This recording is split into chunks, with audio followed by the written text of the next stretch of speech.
Ngayon ikaw ay nagbalik, at tulad ko rin ng iyong pananabik, makita ang dating kanluran,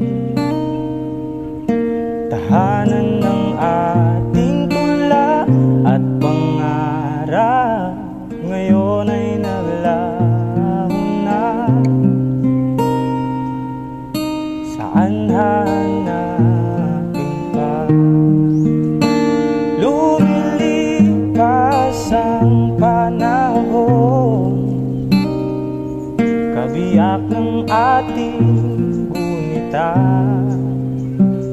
ang